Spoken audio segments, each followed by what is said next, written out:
The last hope. Long ago, in a land marked by drought and despair, lived a woman named Amina. In the small village of Zarephath, nestled in the mountains of Sidon, the sun blazed over the parched earth. The people struggled to survive, for the rains had not come in months, and the crops had withered. Amina, a widow for many years, lived with her son Elian, a boy of just 6, in a humble stone and mud house.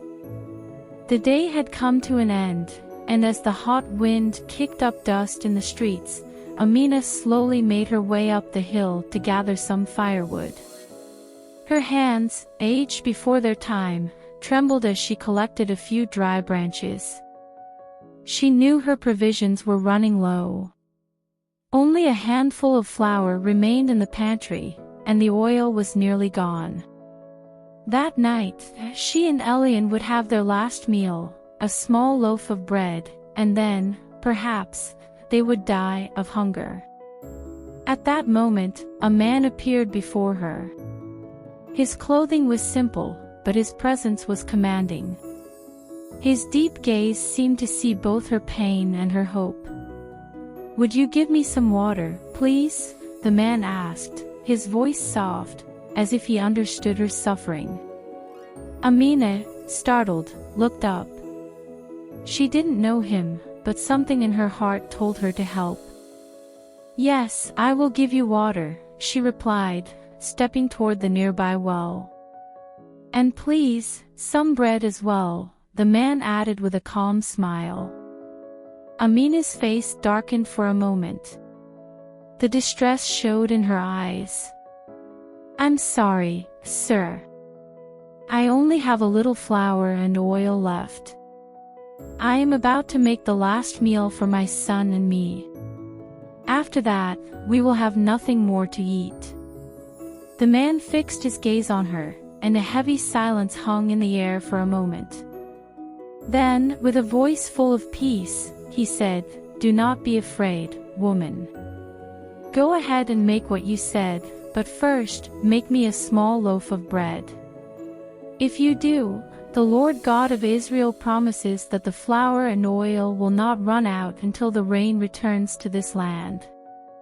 Amina looked at him, confused. How could this man make such a promise? But something deep inside urged her to trust. Perhaps it was the compassion she felt for the stranger, or perhaps the desperation that had caused her to lose faith in everything, but she decided to obey. With trembling hands, she prepared the last meal she had, following the man's instructions. As he had said, the bread was small, but she offered the first portion to him, just as he had asked. "May your God bless you, and may nothing run short," Amina said, handing him what little she had left. The man took the bread with a serene smile. "May your faith be rewarded, woman." Amina returned to her home with Elian. The boy, who had been watching from the doorway, approached with curiosity. "What will we do now, mother?" Amina embraced him, trying to calm her own fear. "We will wait, my son." As the days passed, Amina began to notice something strange. Each time she took some flour from the jar, there was still enough to cook. And the oil in the jar never ran out. The food didn't diminish. At first, she thought it was just an illusion, a comfort in the midst of despair. But the days went by, and the flour and oil remained, as if they had never been used. The provision did not diminish, and hunger began to fade. A month later, a rainy day brought the blessing they had been waiting for.